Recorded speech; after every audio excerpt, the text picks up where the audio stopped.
इन सभी साथियों को। तो साथियों, जैसा कि आपको पता है कि हम राजस्थान के इतिहास की सीरीज़ को शुरू कर चुके हैं, जिसमें कल हमने राजस्थान के प्रमुख किसान आंदोलनों के बारे में चर्चा की थी कि किस तरह से किसानों ने आंदोलन शुरू किए और किस प्रकार से किसानों के जो नेता थे उन्होंने आंदोलनों का दमन किया, या आंदोलनों जो वो सफल हो गए आंदोलन, या कुछ आंदोलन ऐसे थे जो असफल भी रहे थे। ठीक है, किस प्रकार से वहाँ पर आंदोलनकारी मारे गए थे, उनको शहीदों का दर्जा दिया गया था। माणिक्यलाल वर्मा ने 2 गीत भी गाए थे शहीदों की जो अपने याद में। ठीक है, चलिए, तो इसी प्रकार एक और जो सेगमेंट आता है वो आता है राजस्थान में 1857 की क्रांति, द रिवोल्ट ऑफ 1857। ठीक है, ये देखिए, ये राजस्थान में जो क्रांति थी, हमारे भारत में जो क्रांति भड़की थी 1857 की, जिसे क्रांति कहते हैं। ठीक है, उसके स्थान पर देखिए हम राजस्थान की क्रांति पहले पढ़ेंगे, उसके बाद में हम जो भारत की क्रांति पढ़ेंगे। ठीक है, बाद में जाके। चलिए, इसमें देखिए 2 चीज़ें आती हैं। किसी भी चीज़, मैंने आपको पहले एक बार पहली क्लास में कहा था कि किसी भी व्यवस्था में अगर परिवर्तन का विरोध होता है तो उसका एक ना एक कोई कारण होता है। जैसे आंदोलनों में कोई कारण था और इसमें भी कोई कारण आएगा। ठीक है, देखिए, इसके जो मूल कारण थे वो थे कंपनी का राज्यों के आंतरिक शासन में हस्तक्षेप करना। कि जो कंपनी थी, आप कंपनी के बारे में पढ़ते हो, EIC यानी east India company, British east India जो कंपनी है वो राजस्थान के जो रियासती कार्य थे, जो राज्यों के कार्य थे, राजस्थान आपको पता है कि 19 रियासतें थी। ठीक है, उन रियासतों में क्या था कि राजस्थान की वो कंपनी हस्तक्षेप करने लगी। ठीक है, तो हस्तक्षेप करने लगी तो ये राजाओं को भी अच्छा नहीं लगा, ये वहाँ के जो जनता थी उनको भी अच्छा नहीं लगा। ठीक है, चलिए, दूसरा था राज्यों में उत्तराधिकार के प्रश्न पर असंतोष गोद निषेध नीति। यानी कि जिस भी राजा के कोई संतान नहीं होती, किसी भी राजा की कोई संतान नहीं होती, तो उस राजा को गोद, जो राजवंश में कोई भी आगे उत्तराधिकारी, उसको गोद लेने का अधिकार नहीं होता था। ठीक है, वो क्या करते थे कि उस राज्य को हड़प लेते थे। इसे हड़प नीति कहा गया था। कौन सी नीति कहा गया था? इसे हड़प नीति। ठीक है, दूसरा था जनता, सामान्य जनता में ब्रिटिश विरोधी भावना। भी सामान्य जो जनता है उस पर अत्याचार कर रहे थे, जागीरदार तो कर ही कर रहे थे। ठीक है, और उसके बाद में ये ब्रिटिश भी आ गए, तो ब्रिटिश जो थे वो विदेशी थे, तो इस कारण क्या हुआ कि जो विदेशियों के प्रति जो मतलब भावना थी कि विदेशी यहाँ पर आके हम पर अत्याचार कर रहे हैं, तो वो एक विरोधी भावना उत्पन्न होगी लोगों के मनों में। ठीक है, राज्यों के आर्थिक मामलों में कंपनी का हस्तक्षेप, यानी कि अब राज्य जो थे कंपनी उनसे कर लेने भी लग गई थी, कर भी उनसे कंपनी उनसे कर लेने लग गई थी। कंपनी जो थी वो जैसे किसानों से जमीन जागीरदार कर ले रहा है। ठीक है, आप इसको ऐसे समझिए, ये कोई किसान है। ठीक है, ये इससे एक जागीरदार कर ले रहा है, जो जागीरदार क्या कर रहा है कि इस कर को अपने जो रियासत है उसके राजा के पास जाएगा। ठीक है, अब ये जो किसान हैं इनसे ये तो कर लेंगे, लेकिन इसके साथ ही कंपनी भी इन किसानों से सीधा सीधा कर लेने लग गई थी। ठीक है, तो ये जो कर यहाँ जाना था इसका कुछ भाग इधर भी चला गया, या हो सकता है कि ज़्यादा भाग चला गया, तो राजा के आंतरिक जो आर्थिक मामले उन पर हस्तक्षेप करने लगे थे कंपनी। ठीक है, देखिए आगे है तत्कालीन कारण। तत्कालीन कारण, एक तो थे मूल कारण। मूल कारण क्या होते हैं? जो कि पूर्णतया जिस कारण पर ये टिका होता है काम, और एक था तत्कालीन कारण कि उस क्रांति को भड़काने के लिए उस समय क्या कारण था। ठीक है, तो एक राइफल थी, एनफील्ड राइफल। ठीक है, इससे पहले एक राइफल आती थी ब्राउन बेस। कौन सी राइफल थी? Brown base. ये जो ब्राउन बेस राइफल थी, इसके स्थान पर एक चर्बी वाले कारतूस का प्रयोग किया गया, जिसका नाम था एनफील्ड राइफल। तो एनफील्ड राइफल में क्या था कि गाय और सूअर की चर्बी का प्रयोग होता था। ठीक है, तो ये जो राइफल थी मैं आपको थोड़ी बना के दिखा दे रहा हूँ यहाँ पे। ठीक है, देखिए ऐसे, ये एक राइफल, इसकी गोली थी, ये जो गोली है इसमें क्या था, यहाँ इस जगह पे, यहाँ पर गाय और सूअर की चर्बी का एक खोल बना होता था यहाँ पे, जो मतलब एक डार्ट टाइप लगा होता था। तो जब भी उस राइफल का प्रयोग करना होता था तो उसमें जो कारतूस लगे होते थे, कारतूस कहते हैं गोली को हमेशा कारतूस कहा जाता है। ठीक है, ध्यान रखिएगा। तो कारतूस में क्या करते थे कि ये जो गाय और सूअर की चर्बी लगा हुआ जो कारतूस है, इसमें बारूद भरना पड़ता था पहले। बारूद भरने से पहले इसमें से ये जो डाट थी उसको मुंह से खोलना पड़ता था। इस्तेमाल से पहले मुंह से खोलना पड़ता था, उसके बाद इसमें बारूद डालना पड़ता था। ठीक है, और इस प्रकार क्या हो गया कि गाय और सूअर की चर्बी, अगर इसमें गाय की अगर अकेले बात कह देते, अगर अकेले गाय की बात कहते तो मुसलमानों में कोई मतलब द्वेष की भावना नहीं आती अंग्रेजों के प्रति। ठीक है, और अगर अकेला सूअर कह देते तो हिंदू नहीं भड़कता। तो इन्होंने क्या किया, गाय और सूअर की चर्बी, ये दोनों नाम ले लिए यहाँ पे, गाय और सूअर की चर्बी का प्रयोग होता है।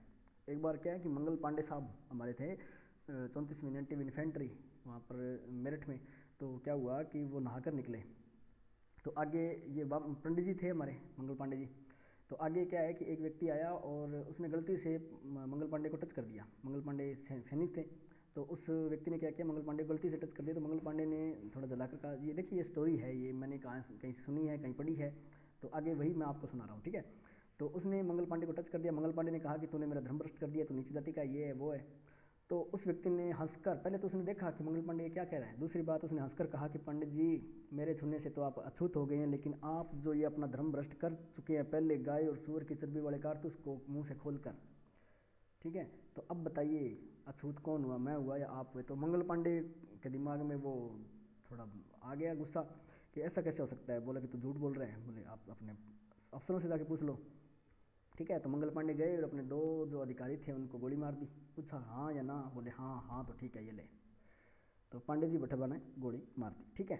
चलिए, 1857 के क्रांति के दौरान क्या हुआ कि मुख्य जो सैनिक छावनियाँ थी वो इस प्रकार थी। देखिए राजस्थान में एक सैनिक छावनी तो आ रही, मेर रेजिमेंट ब्यावर, दूसरी है नसीराबाद में 15वीं बंगाल नेटिव इन्फेंट्री, एक है पालीगमा जोधपुर लीजियन, ठीक है, और एक है भील रेजिमेंट जिसे हमने कल भील मेवाड़ भील कोर के नाम से सुना था, ठीक है। एक है कोटा रेजिमेंट टोंक देवली। इसके बाद देखिए ये मेवाड़ से बाहर है, ये राजस्थान से बाहर है, मालवा मेवाड़ राजपुताना रेजिमेंट नीमच। नीमच कहाँ है, ग्वालियर में, ठीक है। ये देखिए ग्वालियर कहाँ है, एमपी, ठीक है। चलिए, इसमें कुछ जो एजीजी भी रहेंगे, एजेंट टू गवर्नर जनरल, तो ये क्या है, एक तो ये पॉलिटिकल एजेंट। मॉकमेसन ये जोधपुर में है, ये जयपुर में है, अजमेर साइड में कर्नल ईडन, और इसके बाद में ये मेवाड़ में है मेजर शावर्स, ठीक है। चलिए, अब देखिए क्रांति के समय एजीजी हमने पढ़ ली है। क्रांति की शुरुआत देखिए 10 मई 1857 में मेरठ। मेरठ वही है यूपी वाला जहाँ पर पंडित जी ने उनको मारा था 2 जनों को, ठीक है। चलिए, 19 मई 1857 को एजीजी पैट्रिक लॉरेंस को मेरठ विद्रोह की सूचना माउंट आबू में मिली। ये जो अंग्रेज थे ना, ये बेटे बहुत चालाक थे ये, ठीक है, कि इन्होंने 2 मुख्यालय बना रखे थे। एक मुख्यालय तो इनका कहाँ था, एक मुख्यालय इनका कहाँ था, यहाँ इस जगह पे, ठीक है, नसीराबाद अजमेर में, और दूसरा मुख्यालय इन्होंने बेटों ने बना रखा था यहाँ पे, कि गर्मी लगी तो यहाँ भाग आते थे, ठंड आई तो वहाँ भाग आते थे, ठीक है। ये ऐसा था कि माउंट आबू में इनका एक मुख्यालय है, ठीक है। चलिए, इसके बाद देखिए नसीराबाद छावनी पहला विद्रोह है, ये फर्स्ट विद्रोह। मैं यहाँ पे विद्रोह के नाम से मैं यहाँ पे फर्स्ट सेकंड थर्ड दे रहा हूँ। नसीराबाद छावनी विद्रोह देखिए, नसीराबाद छावनी में 28 मई 1857 को क्रांति सैनिकों ने विद्रोह कर दिया तथा तोपखाने पर अधिकार कर लिया। नेतृत्व था इसका बख्तावर सिंह 15वीं नेटिव इन्फेंट्री वाले, ठीक है। मेजर स्फोटिस वुड तथा न्यूबरी की हत्या कर दी। अब तो जो ये सैनिक थे ना, इन्होंने कह दिया कि बस ठीक है जी, को सीध मावा ने सल्टा दियो, दबा दब, जितना ताबा आवे नहीं बितन मार दियो, ठीक है। और मेजर स्फोटिस वुड और न्यूबरी की हत्या करके ये दिल्ली की ओर प्रस्थान कर गए, दिल्ली की ओर चल पड़े, कहते चलो दिल्ली मारो फिरंगी, ऐसा वैसा कुछ हो गया, ठीक है। अगला है नीमच विद्रोह। नीमच विद्रोह 3 जून 1857 को नीमच छावनी में सैनिकों ने मोहम्मद अली बेग के नेतृत्व में शस्त्रागार में आग लगा दी, ठीक है। ओम भट्ट स्वाहा ऐसा बोल दिया इन्होंने, ठीक है। विद्रोही सैनिक चित्तौड़गढ़, हमीरगढ़, बनेड़ा में अंग्रेजी बंगलों को लूटते हुए शाहपुरा जा पहुँचे। अच्छा, एक शाहपुरा की मैं बात करूँ तो शाहपुरा जो है, शाहपुरा ये भीलवाड़ा में है, ध्यान रखना, ठीक है। शाहपुरा में कुछ चीज़ें हैं, जैसे शाहपुरा में एक तो फड़ चित्रण कला है, फड़ चित्रण। कौन सी चित्रण, फड़ चित्रण। आप जैसे पढ़ते हो कि देवनारायण जी की फड़ सबसे लंबी फड़ है, ठीक है। रामदेव जी के जो गीत हैं वो सबसे लंबे गीत हैं, भैया भजन जिसे हम कहते हैं वो सबसे लंबे हैं, ठीक है। ऐसे तो ये फड़ चित्रण जो है वो शाहपुरा में होता है, ठीक है। ठीक, आगे चलें। और आप मेरे को बताओ कि शाहपुरा जो है वहाँ पर किस संप्रदाय की, संत संप्रदाय हम पढ़ेंगे तो किस संप्रदाय की एक प्रधान पीठ शाहपुरा में है। आप मुझे कमेंट में बताएं, कमेंट ज़रूर करें। आप देखिए पूरी, एक तो न तो आप पूरी वीडियो देखते हैं, ठीक है, पूरी वीडियो आप नहीं देखते हो, और उसके बाद में आप कमेंट भी नहीं बताते हो, अपने कोई डाउट होते तो कमेंट नहीं करते, और फिर कहते हो कि मैं क्लास समझ में नहीं आ रही है, ठीक है। देखिए, विद्रोही सैनिक चित्तौड़गढ़, हमीरगढ़ तथा बनेड़ा में अंग्रेजी बंगलों को लूटते हुए शाहपुरा जा पहुँचे, जहाँ के जागीरदार ने उनको रसद मुहैया करवाई। शाहपुरा के जागीरदार ने रसद मुहैया करवाई। ये बहुत ही गुड काम किया है इसने, बढ़िया काम किया है। शावर्स ने कोटा, बूंदी तथा मेवाड़ सेनाओं की सहायता से नीमच पर पुनः अधिकार कर लिया। ये जो कैप्टन शावर्स था ना, ये बहुत ही मतलब जो कहते हैं ना चतुर शासक था ये, ठीक है। तो कोटा, बूंदी तथा मेवाड़ की सेना, ये तो थी इसकी गुलाम, कोटा, बूंदी, मेवाड़ की सेना, ठीक है। आपको पता होगा कि कोटा को झालावाड़ को कोटा से अलग कर दिया था इसने, बूंदी को कोटा से अलग कर दिया था जो ब्रिटिश थे इन्होंने। अब है एरिनपुरा विद्रोह, ये बहुत ही इंपॉर्टेंट है भाई, इंपॉर्टेंट है, बहुत ज़्यादा इंपॉर्टेंट है ये, ठीक है। 21 अगस्त 1857 को एरिनपुरा में जोधपुर लीजियन के मोती खान और सूबेदार शीतल प्रसाद तथा तिलक राम के नेतृत्व में विद्रोह हुए। ये बंदे को याद रखना आपको। इन्होंने चलो दिल्ली मारो फिरंगी का नारा दिया तथा दिल्ली की ओर चल पड़े, ठीक है। आउआ के ठाकुर कुशाल सिंह, तो आउआ का जो ठाकुर है कुशाल सिंह, वो इनसे मिला और इनको आउआ ले गया, बीच में ले गया कि भाई किन जाओ नाओ, ठीक है, दिल्ली तो जाओ ही हो, थोड़ा सा मारका नहीं कुकले मारते हो हैं, तो यहाँ करके ठाकुर कुशाल सिंह जी को आना है दिल्ली ले गए, ठीक, आउआ ले गए, सॉरी। अब आउआ ले गए जनाब, भाई बात बांदर टोली है, माना थोड़ी है, 8वीं किन की तो कुचरने कर सी है। तो आउआ में क्रांति का नेतृत्व ठाकुर कुशाल सिंह चंपावत ने किया। अच्छा, एक मैं आपको बता रहा था कि आउआ में एक माता है, सुगाली माता का मंदिर है, ठीक है, सुगाली माता। इसे क्रांतिकारी की 1857 की क्रांति की देवी कहा जाता है, सुगाली माता, सुगाली माता, ठीक है। इसको 1857 की क्रांति की देवी कहा जाता है, ठीक। चलिए, 8 सितंबर 1857 को आउआ, असोप, आलनियावास, लांबिया, गुल्लर व रूडावास के विद्रोही सैनिकों की संयुक्त सेना ने बिठौड़ा, पाली में कैप्टन हीथकोट तथा महाराजा तख्त सिंह की संयुक्त सेना को हरा दिया भाई। क्योंकि देखो, आउआ, असोप, आलनियावास, लांबिया, गुल्लर, रूडावास, ये इतने जो 6 सैनिक हैं, 6 जिलों के जो विद्रोही सैनिक है, 6 जगहों के, उनकी एक संयुक्त सेना बन गई थी, किसके साथ, ठाकुर कुशाल सिंह के साथ, ठीक है। और इनका एक युद्ध हुआ था बिठौड़ा, पाली में। बिठौड़ा कहाँ है, पाली में एक युद्ध हो गया, और वहाँ का एक जो कैप्टन था, युद्ध जो सेना लेकर आया था, कैप्टन हीथकोट और महाराजा तख्त सिंह, ठीक है, उन्होंने इसके जो अपने युद्ध है इसको दबाने का प्रयास किया, और दबा नहीं था, हरा दिया इन्होंने, ठीक है। अब 18 सितंबर 1857 क्रांतिकारी ने पॉलिटिकल एजेंट मॉकमेसन के मध्य चेलावास पाली का युद्ध लड़ा, ठीक है। पॉलिटिकल एजेंट कौन था, मॉकमेसन। और आपको देखिए, ये मैंने अभी बताया है ऊपर, मॉकमेसन वाला, ये देखिए, ये जोधपुर का है, ठीक है, मारवाड़ जो एजेंट था ना वो जोधपुर वाला, वो है ये मॉकमेसन। इसको हटा दिया, हरा दिया, और इसमें क्या किया कि मॉकमेसन का सिर काट कर आउआ के किले पर लटका दिया, आउआ के किले पर लटका दिया। अच्छा, अब आपके लिए एक क्वेश्चन आ गया कि गोरे व काले का युद्ध, गोरे व काले का युद्ध, गोरे व काले का युद्ध की संज्ञा किस युद्ध को दी जाती है, ठीक है। आप बताएंगे मेरे को, कमेंट करिए अभी जल्दी, किसको दी जाती है, किस युद्ध को दी जाती है, ठीक है। चलिए, मैकमोसन का सिर काट दिया भाई, ठीक है, और काट कर अपने आउआ के किले के दरवाजे पर लटका दिया, जैसे अपने नया घर बनाते हैं, काटते हैं ना कि बुरी नज़र वाले तेरा मुंह काला, वहाँ पर था बुरी नज़र वाले तेरा मुंह गोरा, ठीक है। चलिए, जनवरी 1858 को ब्रिगेडियर होम्स ने आउआ पर आक्रमण किया व अधिकार कर लिया।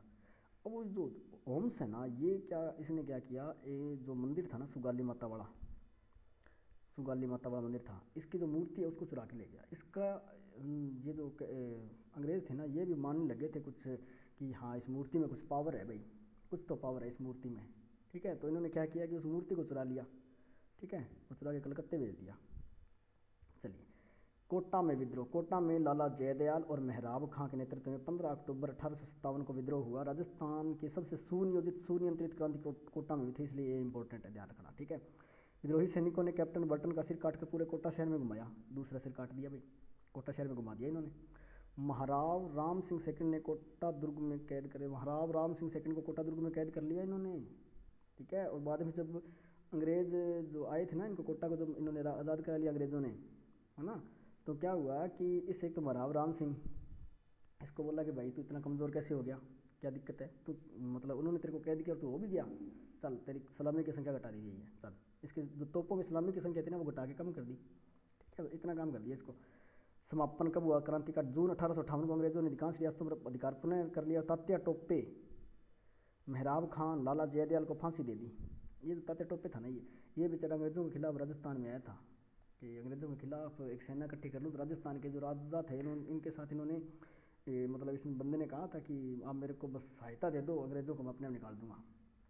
अपने वाले राजा बस अपनी ठाट बाट में, नहीं भाई नहीं, नाम तो हमारा होना चाहिए ना, लेकिन हम किसके गुलाम हैं, अंग्रेज़ों के, तो हम तो ये होने नहीं देंगे। ऐसा हो गया था। ठीक है, चलिए अब 1857 की असफलता की कारण। पहला, अधिकांश राजाओं का अंग्रेज़ों का सहयोग देना। अधिकांश राजा अंग्रेज़ों के गुलाम थे तो सहयोग देंगे। क्रांति का निश्चित समय से पहले शुरू हो जाना। क्रांति की जो तारीख थी वो थी 31 मई, 31 है मई, पर यह क्रांति कब स्टार्ट हो गई थी, 10 मई। ऐसा हो गया काम। क्रांति का सीमित स्थानों तक ही होना, यानी कि अगर यहाँ क्रांति हो रही है तो दूसरे बड़े को पता ही नहीं क्रांति हो रही है। अगर दो जगह इकट्ठी क्रांति भड़कती ना तो ऐसा हो जाता कि जैसे अंग्रेज़ जो हैं वो, जैसे मान के चलिए यहाँ क्रांति हो रही है, कि यहाँ क्रांति हो रही है, यहाँ क्रांति हो रही है, यहाँ क्रांति हो रही है, पहली क्रांति यहाँ हो गई, इसको दबा दिया, ठीक है। उसके बाद दूसरी क्रांति यहाँ हो रही है, इसको भी दबा दिया, फिर तीसरी यहाँ हो रही है, इसको भी दबा दिया, फिर चौथी यहाँ, तो इसको भी दबा दिया। अब अगर ये क्रांति ऐसी होती, अगर ये क्रांति ऐसी होती कि यहाँ भी हो जाती, एक साथ यहाँ, एक साथ यहाँ और एक साथ यहाँ, तो अंग्रेज़ बताओ यहाँ जाते कि यहाँ जाते, यहाँ यहाँ, ऐसे जो सिचुएशन थी ना, इसे कहते हैं सीमित स्थानों तक की क्रांति होना। विद्रोह का समय एक न होना, यानी कि एक साथ अगर क्रांति हो जाती तो भाई मज़ा ही आ जाता। कुशल व संगठित नेतृत्व का अभाव। अब जो मैं राष्ट्रीय स्तर की बात करता हूँ, भारतीय स्तर की, ठीक है, राष्ट्रीय स्तर, जो नेतृत्व करता था ना इसका, वो था 82 ईयर्स ओल्ड हमारे मुगल आजम बहादुर शाह जफ़र। कौन थे? बहादुर शाह जफ़र, अंतिम मुगल बादशाह बहादुर शाह जफ़र। ठीक है, अब क्या हुआ कि क्रांतिकारी इनके पास गए, रोटी और वो कमल वाला चित्र बना के कहे थे कि हम अंग्रेज़ों के खिलाफ जा रहे हैं और आपको भी अपनी जो मान सम्मान प्रतिष्ठा है वो वापस मिल जाएगी, आप हमारा नेतृत्व करो, आप राजा हो। तो ये 82 साल का था बंदा, 82 साल। तो 82 साल का था, जो आ गया बंदे को बोला कि हाँ ठीक है। अब इतना नहीं पता था कि एक पैर कब्र में दूसरा पैर इधर, तू कर क्या रहा है भाई। अब इतने बूढ़े व्यक्ति को कह दे कि तू भाई चल मेरे साथ और युद्ध लड़ लेगा क्या? तो इसी कारण ये क्रांति असफल हो गई। ठीक है, क्रांतिकारियों का परस्पर तालमेल न होना।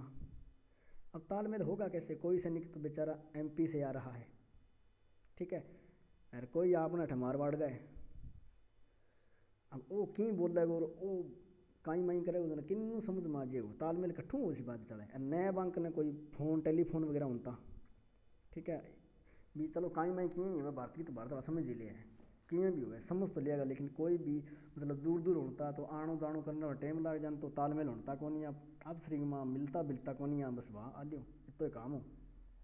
ठीक है, मेवाड़, जयपुर और मारवाड़ की शासकों की क्रांति के प्रति बेरुखी, ये तो जमा ही बेरुखा, ये कहता बस ठीक है आप के लिए अपन अपनी पेंशन मिल जाएगी, रोटी मिल जाएगी, घनी है। क्रांति के परिणाम देखो क्या हुआ। राजस्थान के शासकों को अंग्रेजों ने अंग्रेजी शिक्षा, उपहार व उपाधि देना शुरू कर दिया। राजा नूर के चाहिए, राजा नूर के चाहिए, बस जेब में 2-3 मेडल टांग दियो, फोटो खिंचा दी, वापर है। एक मतलब यहाँ आपने देखा है महाराजा गंगा सिंह ने लिफ्ट दे दी महारानी, ठीक है, ब्रिटेन की महारानी लिफ्ट गिफ्ट में करिए थे, देखो हैं, उपहार दे दी, अंग्रेजी शिक्षा दे दी उनको। तो अंग्रेजी शिक्षा का जो एक होना भारत की जो शिक्षा पद्धति है उसके लिए घातक प्रहार था कि भारतीयों को भारतीय शिक्षा से दूर कर दो, हम अपने आप जीत जाएंगे। ठीक है, सामंतों का अंग्रेज़ों के विरुद्ध संघर्ष किया, सामंतों ने अंग्रेज़ों के विरुद्ध संघर्ष किया, तो अंग्रेज़ों ने सामंती व्यवस्था समाप्त कर दी। बोल जो राजा के सामंत थे, राजा के जो सामंत थे, मंत्री जो जिसे हम कहते हैं, उन्होंने विरोध किया था, राजाओं ने तो नहीं किया था, लेकिन उन्होंने क्या किया, राजाओं को राजा तो रखा, लेकिन उनके सामंतों को रद्द कर दिया कि ना भाई नहीं रखना ये। अंग्रेजी शिक्षा पद्धति का विस्तार किया ताकि अंग्रेजी शिक्षा प्राप्त व्यक्ति ही नौकरशाही में भर्ती किया जा सके और वो वफादार हो। ठीक है, अंग्रेजी शिक्षा को जो प्राप्त व्यक्ति होगा वो अंग्रेज़ों के प्रति वफादार होगा, क्योंकि उसे तो अंग्रेजी आती है। ठीक है, इसलिए उन्होंने अंग्रेजी पद्धति का विस्तार किया। अपने सैनिक तथा व्यापारिक हितों के लिए यातायात के साधनों का विकास किया। अब आपको पता है कि हमने एक रेलगाड़ी चली थी डलहौजी के काल में, किसके काल में चली थी? डलहौजी। रेलवे का जनक कहलाता है ये डलहौजी, डलहौजी भारत में रेलवे का जनक कहलाता है। अच्छा आप मेरे को बताओ कि भारत में सर्वप्रथम रेल कब चली थी? भारत में पहली रेल कब चली और किस किन स्थानों के मध्य चली थी, ठीक है। उसके बाद में मेरा दूसरा क्वेश्चन है कि राजस्थान में रेल कब चली, राजस्थान में पहली रेल कब चली, ठीक है। तो इन्होंने क्या किया कि रेल चलने का मैं आपको कारण बताता हूँ कि एक मैनचेस्टर और लिवरपूल, आप जगहों का नाम पढ़ेंगे अगर 11वीं 12वीं इतिहास ज्योग्राफी के आप छात्र हैं। मैनचेस्टर, ठीक है, और लिवरपूल। आपको पता है कि यूरोप में औद्योगिक क्रांति हुई थी। औद्योगिक क्रांति के दौरान क्या है कि जो पूंजीपति व्यक्ति है उनके पास पैसा बहुत हो गया था, तो उनको पैसा करना था निवेश, ठीक है। और विश्व का सबसे पहला जो उद्योग है वो था सूती वस्त्र उद्योग। अब उनको क्या करना था कि सूती वस्त्र उद्योग में अपना निवेश करना था, तो जो कच्चा माल है उन्हीं के पास, जो कच्चा माल जैसे मान के चलो कि हमारे पास कच्चा माल है तो वो यहाँ लाएंगे और ला के और वहाँ से जो तैयार माल है वो यहाँ वापस भेजेंगे। तो उनके लिए उनका क्या है कि टाइम जो था वो, जैसे हम जलमार्ग से जाते हैं तो टाइम ज़्यादा लगता है, ठीक है। तो इन्होंने एक सलाह दी कि भाई ऐसा है, हम क्या करेंगे कि जो कच्चा माल और तैयार माल फैक्ट्रियों के पास, जैसे कच्चे माल की फैक्ट्री है तो कच्चा माल जहाँ से मिलेगा और वहाँ से फैक्ट्री तैयार माल करने के लिए, इनके बीच में बिछा देंगे रेलवे लाइन, ठीक है। तो ये जो रेलवे लाइन जो बिछाई गई थी ना, ये हमारे लिए नहीं बिछाई गई थी, ये पहले बिछाई गई थी अंग्रेज़ों के लिए, अंग्रेज़ों के व्यापारिक हितों के लिए, ठीक है। उसके बाद हम यहाँ पर आगे कि ठीक है भाई माने दियो हमारी है अंग्रेज रेलवे। तो 1857 की क्रांति के बाद भारत में ईस्ट इंडिया कंपनी का शासन समाप्त हुआ और ब्रिटिश ताज का शासन शुरू हो गया कि EIC तो गई और ताज आ गया, ठीक है। कुल मिला के बात क्या हुई थी, कुल मिलाकर क्या बात हुई कि कुएं से निकले और खाई में गिर गए, ऐसा, ठीक है। चलिए, अच्छा एक सवाल और है मेरा कि भारत का मैनचेस्टर किसे कहा जाता है, भारत का मैनचेस्टर। दूसरा राजस्थान का मैनचेस्टर बता दो आप, राजस्थान का मैनचेस्टर, ठीक है। चलिए, तो ये थे कुछ प्रमुख राजस्थान के 1857 की क्रांति के कुछ मूल केंद्र, ठीक है। तो आपको इन केंद्रों को पढ़ना है, अच्छे से अपने नोट्स तैयार करने हैं, और आप देखिए क्लास जो होती है उसको पूरी देखा कीजिए, क्योंकि कुछ तत्व ऐसे होते हैं, कुछ तथ्य ऐसे होते हैं जो मैं इस PDF में नहीं लिखता हूँ और वो एट द सेम टाइम मुझको याद आते हैं तो मैं वहाँ पे नोट करवा देता हूँ, ठीक है। ठीक, तो इस कारण क्या होता है कि आपको क्लास को पूरी देखना है, और जिस भी जगह में डाउट हो वहाँ पर मेरे को कमेंट में एक बार बोल देना है कि हाँ सर ये मेरे को आया नहीं, अब मेरे को बताओ, मैं कमेंट देखता हूँ सबके, ठीक है। तो आज की क्लास आपको कैसी लगी आप इसमें कमेंट करके बताइएगा। जय हिंद, जय भारत।